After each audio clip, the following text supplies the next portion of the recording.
All right, so some things need to be molded in pans. So to do that, we're going to put a piece of plastic wrap over top. For these types of items, we want to make sure the pan is very flat. We're going to get some very hot water. We're going to fill the pan with the hot water.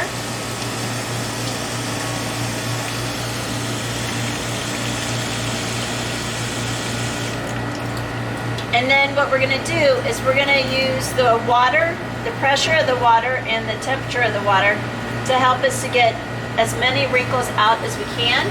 Also to have the plastic wrap go to the edge and into the corners of the pan.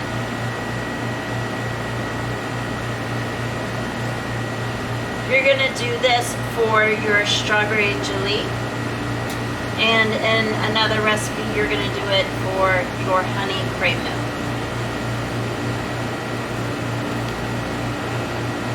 Items that we want to pre-mold like this are things that we need to set up completely when we're doing a layering process, like we will be doing in entremets.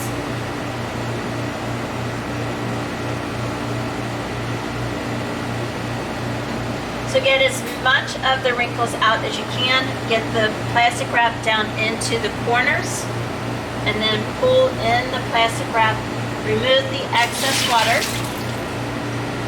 Let it drain for a moment and then just leave it as is and it's ready for your product. All right, and the next recipe we're going to work on is the strawberry jelly. We're going to take our gelatin sheets. So these are gelatin sheets.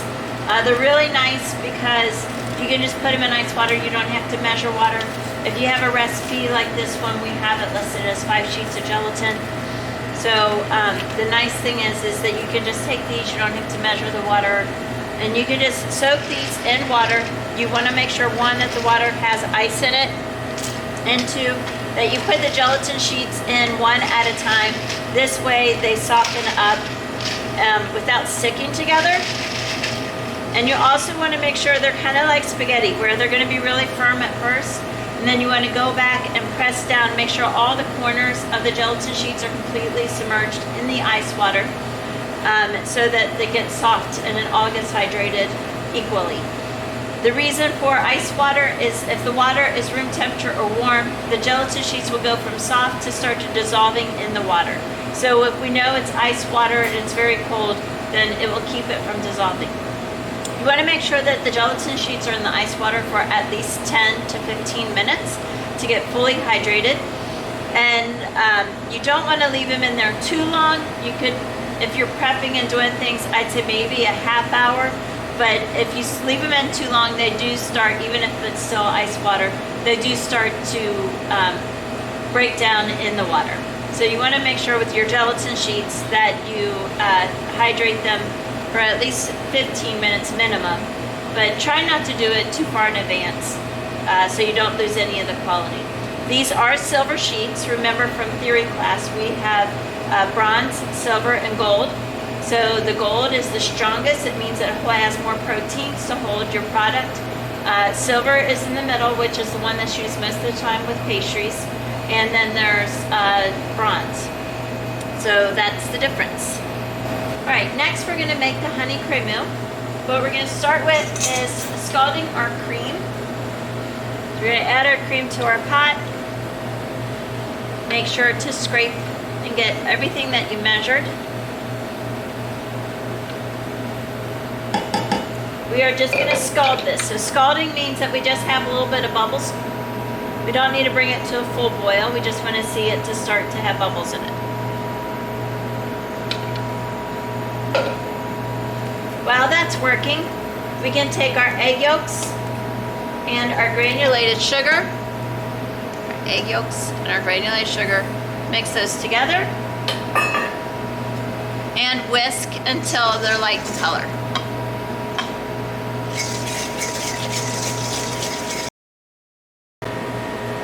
Once we start to see the bubbles on our cream, we're going to go ahead and turn that off. We're going to set it aside.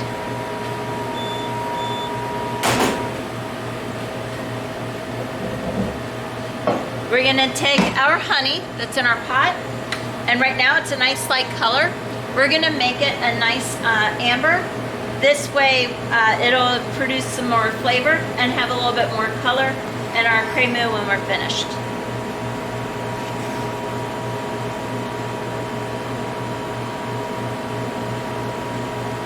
So it really doesn't take long for the color to change. So as soon as that color change happens, to keep the caramel from, to keep the honey from overcooking, we want to make sure that that cream is ready to go in.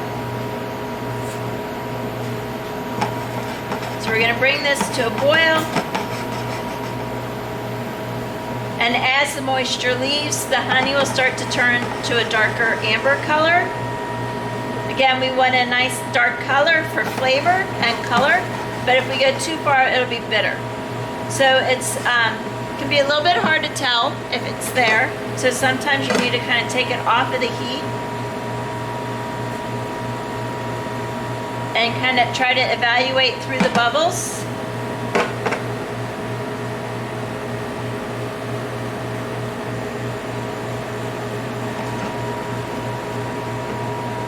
All right, so I'm starting to see a nice dark color in there. I'm gonna give it just a second more.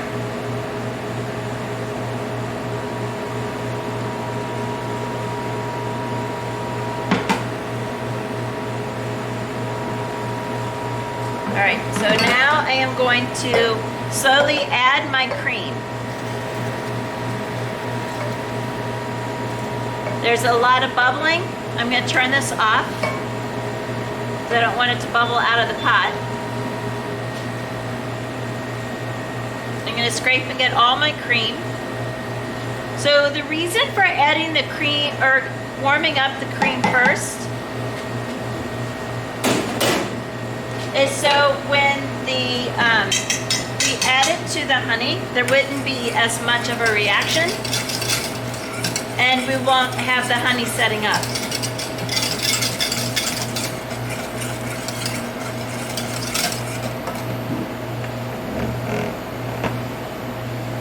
So our next step, we're going to add the hot honey and cream mixture. So we're going to take a wet cloth, form it into a circle, put our egg and sugar mixture on there, and then this way when we go to add our hot cream and honey, we can whisk without having to chase the bowl around the table.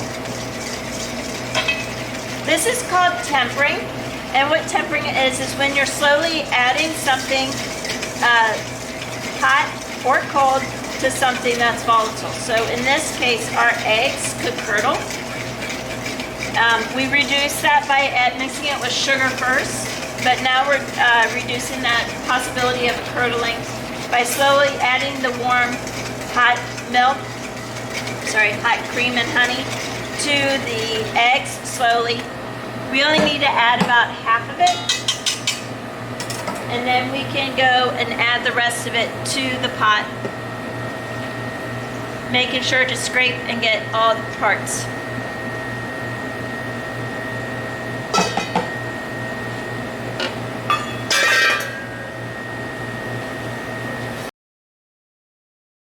Now we're going to slowly cook the cream, honey, and egg mixture to about 183 degrees. So I'm stirring it not for the fact of trying to air bubbles. We just want to stir it to keep it from cooking too much. Using your probe thermometer to get and check the temperature of your product. Also, you want to make sure you don't go too quickly. So you want to keep the temperature somewhat medium. All right, I'm at 183. So the purpose of making sure I check my temperature is I don't want to curdle my eggs, have them overcook. And I don't want to have bacteria form. So we want to make sure that we're cooking the bacteria out. Also, we want the egg yolks to cook enough so that some thickening. The other thickening we have is our gelatin sheets. So we have 3 gelatin sheets. that we've already soaked. They've been in the ice water for a good 15 minutes. You just squeeze that out. Add the gelatin to the hot, basically a crumb glaze mixture. And I'm gonna go ahead and add my salt. Stir to make sure it's well combined. The pot is off right now.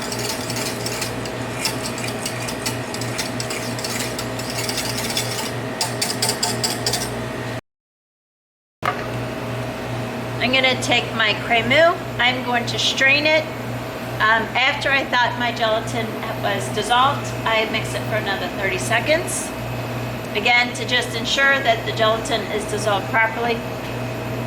I'm gonna strain my cremeux into a plastic lined sheet pan like we've done with other products, where we put the plastic inside the sheet pan with the hot water, and then use the hot water to help us get rid of the wrinkles. This way we can get rid of, by straining it, we're getting rid of chalaisses, the tight egg white that holds the yolk into the middle, any curdled eggs, and also any other, like there happen to be any eggshells.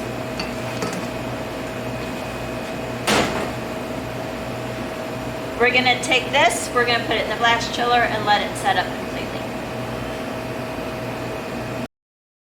Make the peach compote. So what we're gonna do is we are going to take our peaches,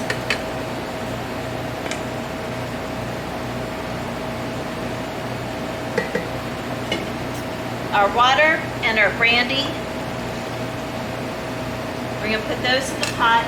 We are gonna combine our sugar and our pectin together in the bowl.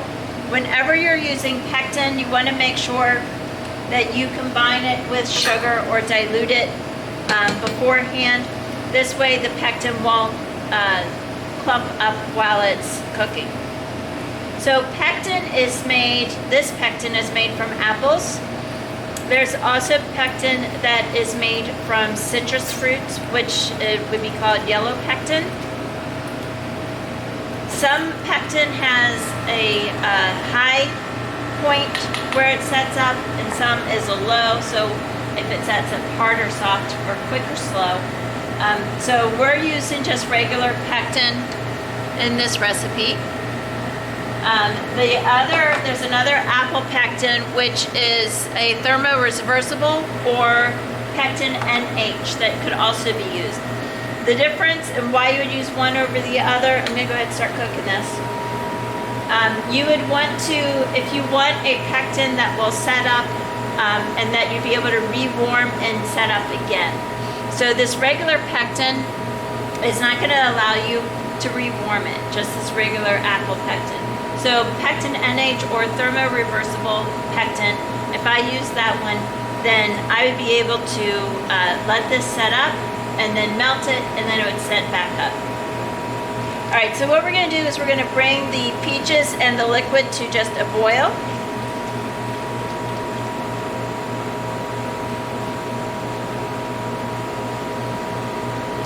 Now I use IQF peaches because that's what I have available. Peaches are not quite in season yet, so the reason for using IQF is because it's going to give us the most flavor. Individually quick frozen means that the peaches, at their peak of ripeness, they should have been treated and processed, so that, and then frozen really quickly, so that the molecules of the peaches are close to what we would get with a fresh peach. All right, so we're bringing this to a boil. Once it's to a boil, we're going to take our sugar and our pectin that is mixed together, and we're going to add this to our peach mixture. And then we're going to cook this to 220 degrees Fahrenheit. So since I dissolved my pectin in sugar first, I don't have any lumps. I'm using a high heat rubber spatula, means it will not melt. And I'm going to cook these peaches to 220 degrees Fahrenheit. I'm going to turn the temperature down a little bit because we don't want to burn the bottom. And then While this is cooking, what's happening is our pectin is working, so it's thickening it up. But we're also warming it up to 220 degrees so that we get all the moisture out of the fruit, and it'll all thicken up and be nice and solid. That it's the moisture is cooked out of the fruit is because you don't want to go to mold this. We're going to be freezing this when we're done, and then we don't want the fruit, when it thaws, to become really liquidy and then it fall apart. So it's important to cook this to about 200 degrees, 220 degrees, or until it looks nice and thickened. Making sure while it's cooking to scrape the bottom of the pot to keep it from scorching.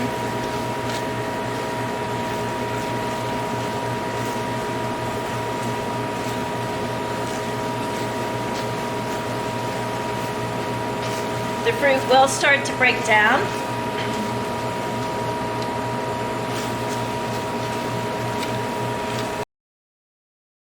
Switch to the probe thermometer.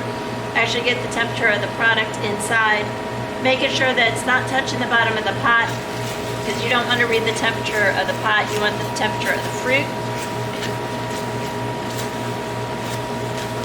This isn't as clean as working with the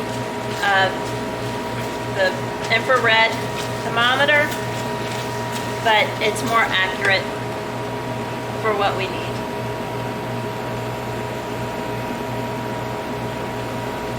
All right, so that's 220 degrees, so we're going to turn that off, or just under.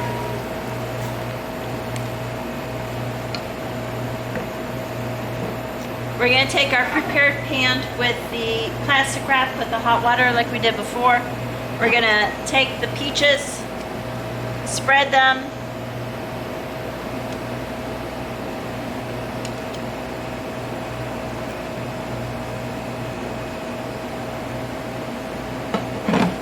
evenly in the pan. This should just give us a nice layer of peaches and fruit and syrup.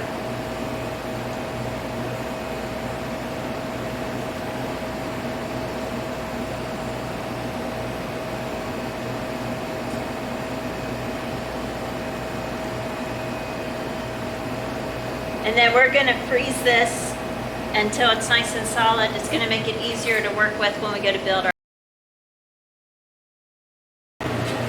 Alright, next we're going to finish or bake our Pate Sable. So we've already rolled it out into a quarter sheet. I'm going to remove the parchment from one side. I'm going to flip over the Pate Sable on to a clean piece of parchment.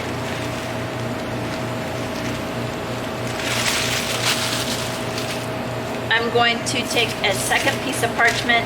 I'm going to put that on top, and then another flat sheet pan on top of that. I'm going to bake these together. The second sheet pan is going to help ensure that the Pate Sable stays nice and flat and bakes nice and even. Next, we're going to make our milk crumb. And so for this, what we're going to do is we're going to sift together, which your recipe doesn't tell you have to sift it together. I just like doing it because it helps get rid of lumps. We're going to take our flour, our larger quantity of milk powder, granulated sugar, cornstarch, and it calls for kosher salt. So if I was actually using kosher salt, then I probably wouldn't strain it because I wouldn't be able to get it through. But I didn't have kosher salt up here, so I'm just using iodized salt. A little bit of cornstarch left in here. So I'm just going to sift this. And then there's some milk lumps and flour lumps I'm just going to press through.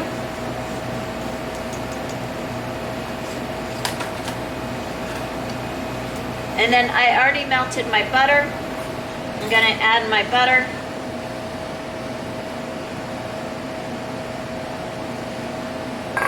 And then I'm just going to stir this till it comes together.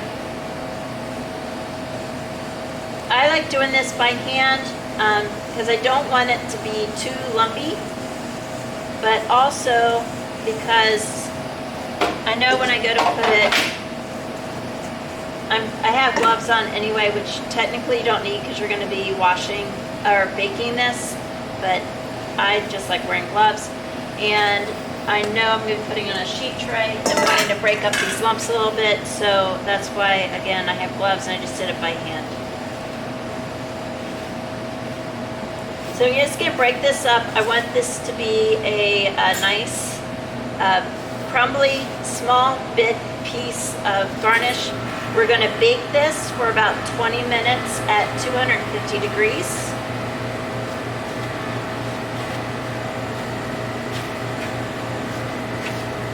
You have a nice even layer so that it bakes evenly. Alright, so now that we got the milk crumb sifted in there and stirred, we're going to take our melted chocolate, white chocolate. We're going to drizzle this on top of it. And then we're going to move it around and coat it evenly with the white chocolate, the crumb. Break it up. Be careful because you don't want this to be a paste. And this gets very sticky. That's why we're using our gloves. We're going to transfer this onto a clean piece of parchment, and we're going to kind of break it up and let it be little pieces.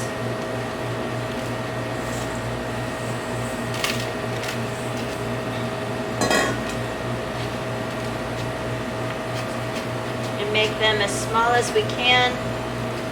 This way, when the white chocolate sets up, it will be easier to break apart. Now, when I melted my white chocolate, I didn't melt it 100%. I melted about 3/4 of the way, and then I let the remaining white chocolate that wasn't melted melt by sitting.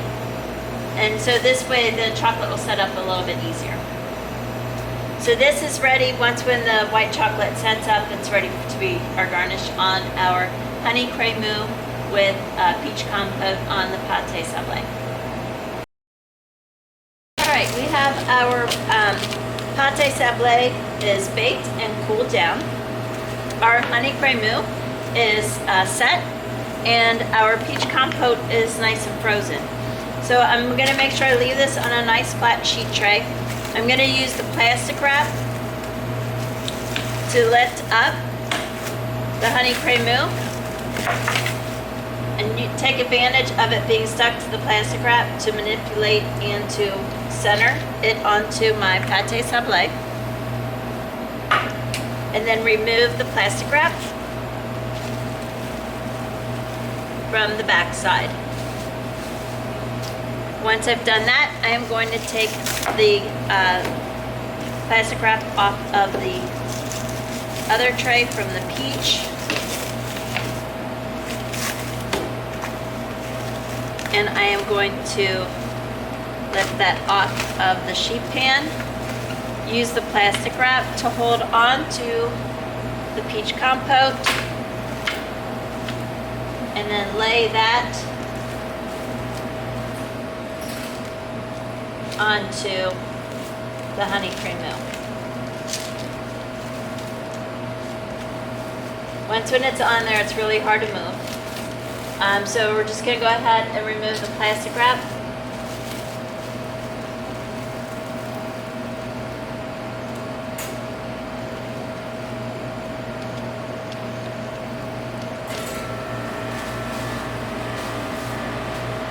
We're going to let this set for a little bit. We want to let the peach compote thaw a little bit, and then we will cut it and add our garnish.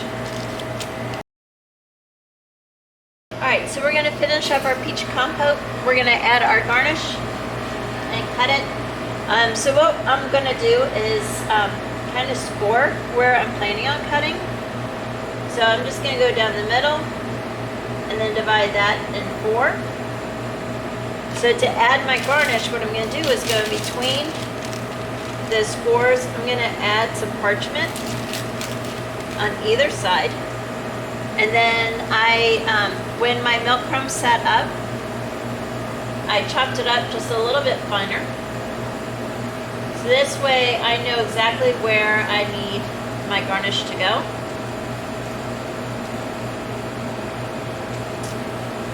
This milk crumb has a nice texture to it, nice color. And so the reason why we're using it is it also has a nice little contrast against the peaches. So by having the parchment, it helps keep the garnish in the middle right where we want it. Kind of gives you a guideline, helps make it a little bit cleaner.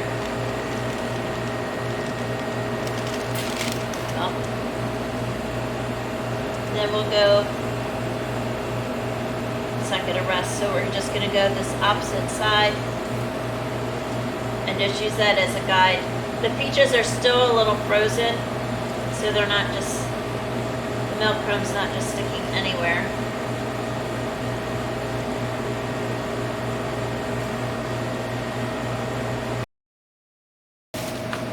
So I got a clean knife, or a clean wet towel I'm going to use to help me with when I clean my knife in between cuts. So I'm going to make sure I have a sharp knife, go all the way down through the crust, clean my knife with a clean towel,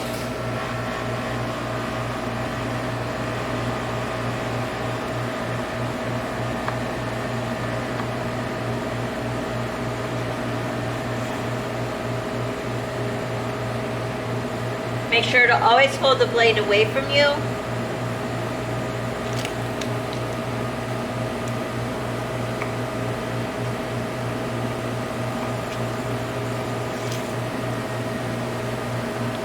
And then this one's a little bit too big, so I'm going to trim that off.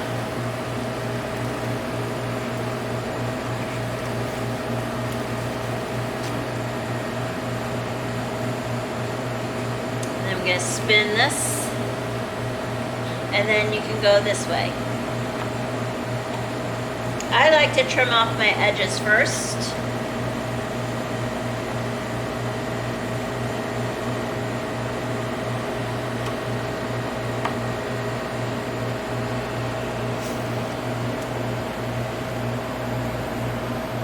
And then from there, kind of gauge where I'm going to make my next cuts. And I'm going to do this into 6. So I'll do half first.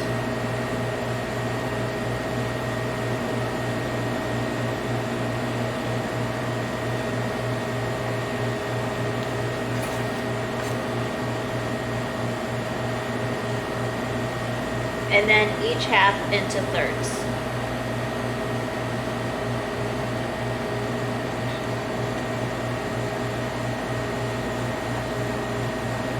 Makes it a little bit easier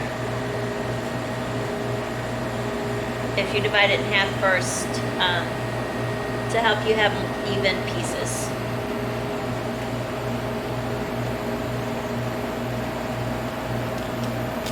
Remember, they should all look the same. All right?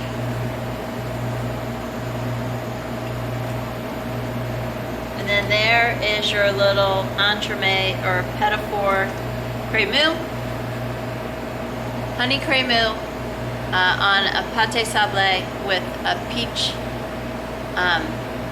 compote and a little milk crumb for garnish.